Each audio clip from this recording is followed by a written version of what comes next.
शंकर की जब उदारता होती है, करुणा होती है, दया होती है, तब कहीं ये पवित्र पावन शिव महापुराण की कथा श्रवण करने का सौभाग्य प्राप्त होता है। चल नहीं रहे कोई सी भी से।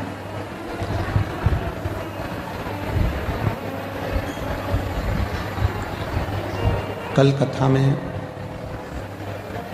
वर्णन किया था कि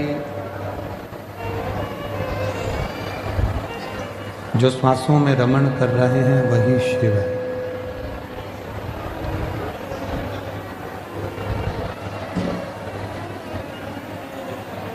शरीर से जितनी 21,600 श्वास जो रोज निकल रही है,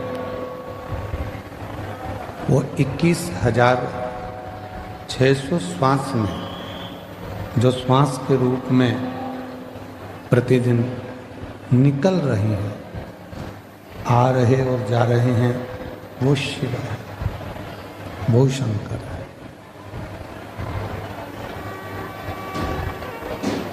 हम भगवान देवाधिदेव महादेव को ढूंढने के लिए ना जाने कितने तीर्थ, कितने धाम जाते हैं और उनको ढूंढने का प्रयास करते हैं।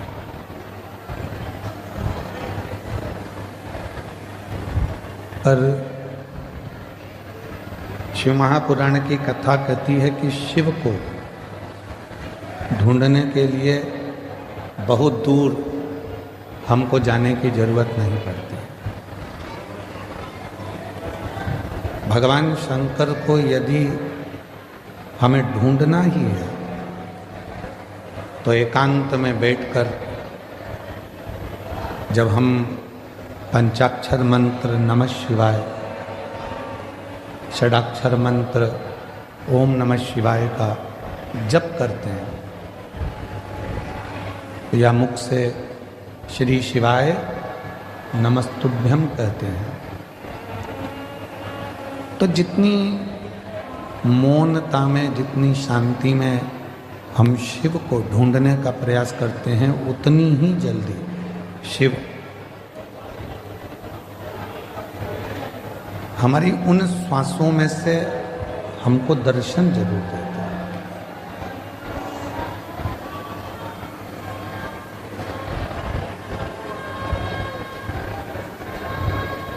हम दूसरे को बोलते हैं कि ध्यान से पढ़ना,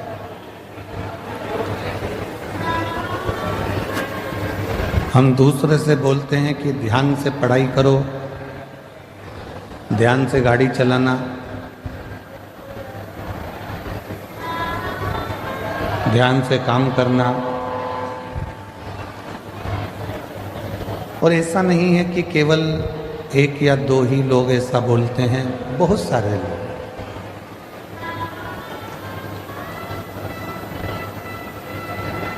आप अपने बच्चों से भी कहते हो ध्यान से पढ़ो, ध्यान से पढ़ाई करो, ध्यान से गाड़ी चलाओ,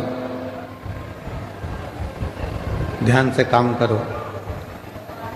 पर शिव महापुराण की कथा कहती है कि पहले हम दूसरे से कह सकते हैं कि ध्यान से काम करो, ध्यान से गाड़ी चलाओ, ध्यान से पढ़ाई करो, पर शिव पुराण की कथा कहती है कि पहले अपने को भी, अपने ऊपर भी ध्यान देना जरूरी है।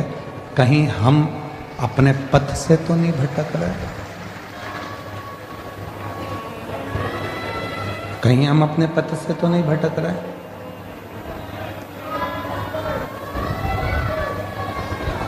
जगत को सुधारने का कार्य करते हैं और मालूम पड़े कि हम अपने ही पथ से भटक जाएं तो वो श्रेष्ठ नहीं।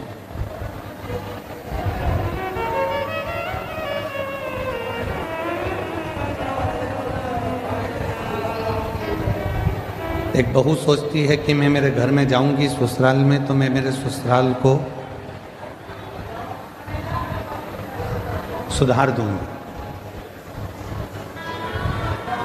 सास सोचती है कि मेरी बहू कैसी भी आएगी मैं उसको सुधार दूंगी।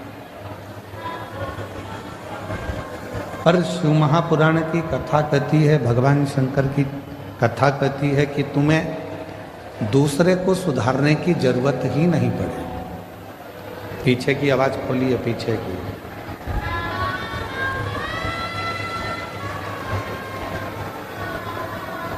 शिव महापुराण की कथा कहती है कि आपको दूसरे को सुधारने की जरूरत ही नहीं पड़े। जरूरत है हमें अपने आप को सुधारने की। अर्थात गायत्री परिवार में कहा जाता है कि हम सुधरेंगे युग सुधरेगा, मतलब हमको सुधारना स्वयं को जरूरी है।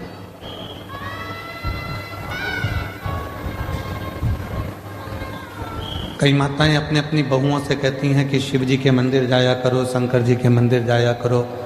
कोई बेटे से कहती हैं बेटा मंदिर जाया करो, कोई पति से कहती हैं कि आप मंदिर जाया करो।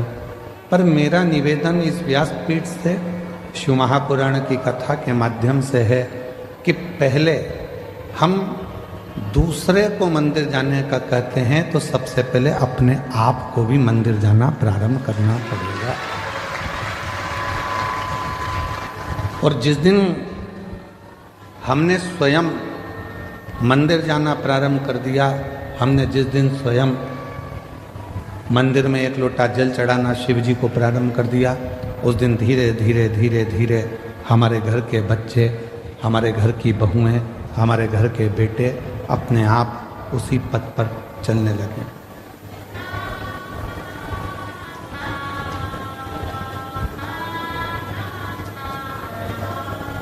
हम कहते तुम करो, बेटा तू मंदिर जा, बहू तू मंदिर जा, पर हम स्वयं ना जा पाए तो वो श्रेष्ठ नहीं। हमें खुद को जाना पड़ेगा, हमको स्वयं को पहुंचना पड़ेगा। और तेरे मंदिर में आना मेरा काम है, मेरी बिगड़ी बनाना तेरा काम है।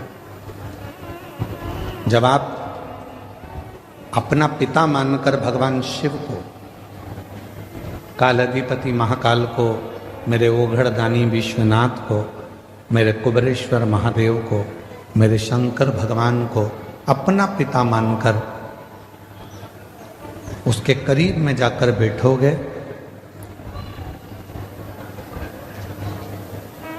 तो निश्चित है वो आपके मन की बात को सुनेगा।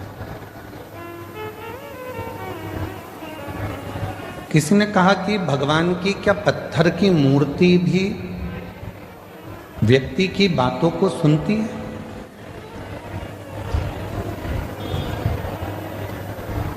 क्या पत्थर की मूर्ति हम जो कहेंगे वो सुनेगी? क्या वृक्ष हमारी बातों को सुनते हैं? क्या पशु पक्षी हमारी बातों को सुनते हैं? क्यों नहीं? एक घर की स्त्री, घर की नारी जब तुलसी जी में जल चढ़ाती है और प्रसन्न चित्त होकर जल चढ़ाती है तो तुलसी के पत्ते भी प्रसन्नता का भाव दर्शाते हैं।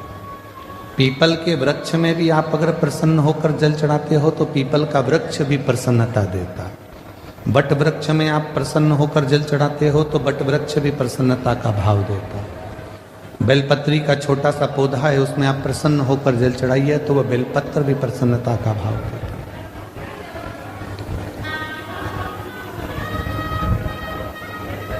एक जीव, एक जंतु, पशु, पक्षी, वायुचर, जलचर, थलचर जितने भी हैं, चाहे वो मनुष्य हो, चाहे संसार के जितने भी जीव हों, वो सब यदि आप प्रसन्नता देते हो तो वो भी आपको प्रसन्नता जरूर प्रदान करते हैं। प्रसन्नता शिव महापुराण की कथा तो पहले भी एक बार कहा था, यदि किसी की तबीयत खराब है तो उससे दिन में कम से कम 2 बार मिलो। कितनी बार मिलो? जम के बोलो। घर में अगर किसी की तबीयत खराब है, परिवार में किसी की तबीयत खराब है, कुटुंब में किसी की तबीयत खराब है, कोई रिश्तेदार की तबीयत खराब है, तो कम से कम दिन में 2 बार मिलो। क्यों मिलो?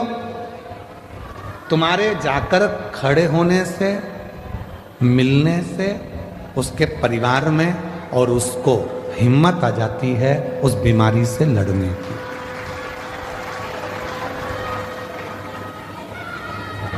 किसी की तबीयत खराब है तो दिन में, जम के बोलो, 2 बार मिलो।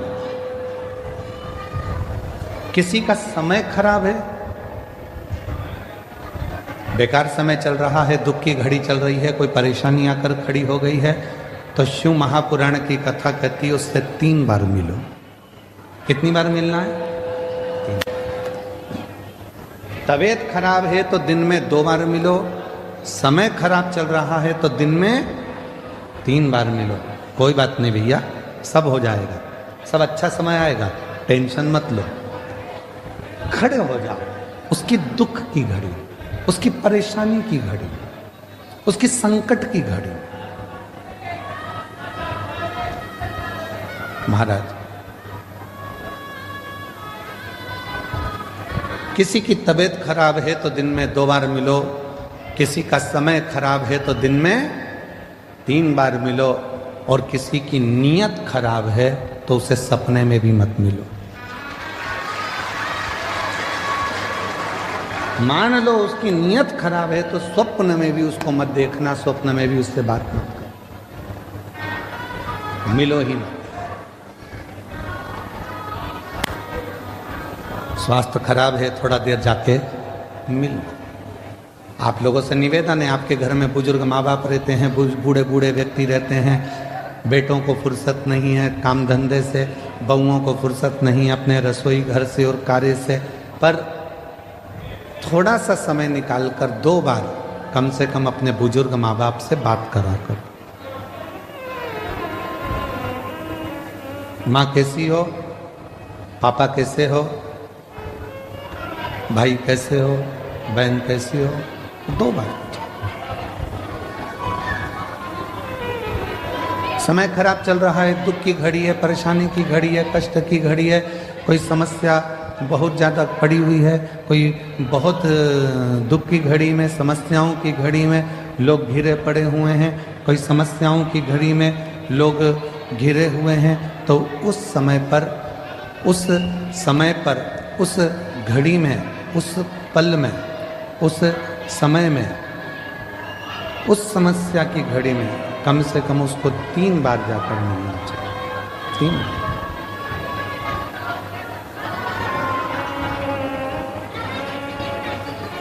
उस समस्या की घड़ी में, उस दुख की घड़ी में, उस परेशानी की घड़ी में कम से कम 3 बार जाकर खड़े हो। कुछ मत दो, पर खड़े होकर थोड़ी सी हिम्मत दो, थोड़ी सी। कुछ नहीं दे सकते मत दो, पर थोड़ी हिम्मत दो। क्यों चिंता करना, क्यों टेंशन लेना, क्यों दुखी हो। और मैंने तेरे ही भरोसे बाबा, तेरे ही भरोसे हवा विच उड़ती जावांगी बाबा, डोर तो छड़ी नाम कटी जावांगी। भोले मैं तेरी पतंग, शंभू मैं तेरी पतंग, हवा विच उड़ती जावांगी बाबा, डोर तो छड़ी नाम कटी। जब पार्वती मैया शिव जी की साधना में डूबी हुई थी।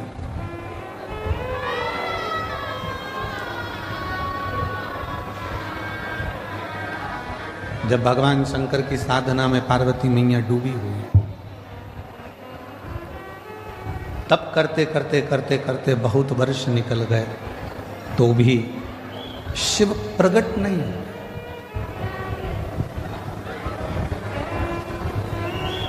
तो भी भगवान शंकर प्रकट नहीं हुए।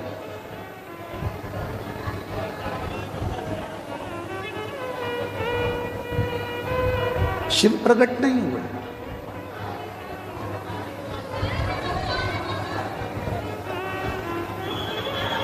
मां पार्वती जी थोड़ी सी हिम्मत हार गई। कब? जब उन्होंने सूखे पत्तों का सेवन किया, नासिका के एक ही छिद्र से श्वास लेती हैं और इसी छिद्र से श्वास छोड़ देती हैं। तब थोड़ी सी हिम्मत मां जगतजननी जगदम्बा मां पार्वती जी हारी।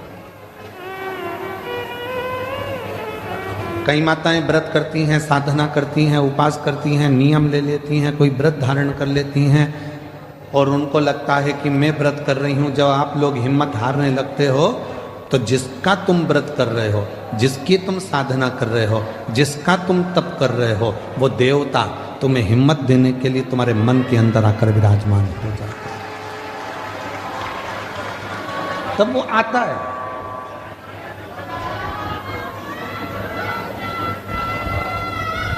पार्वती मैया जब हिम्मत हारी तो भगवान देवाधिदेव महादेव मां जगतजननी जगदम्बा पार्वती के सामने प्रकट।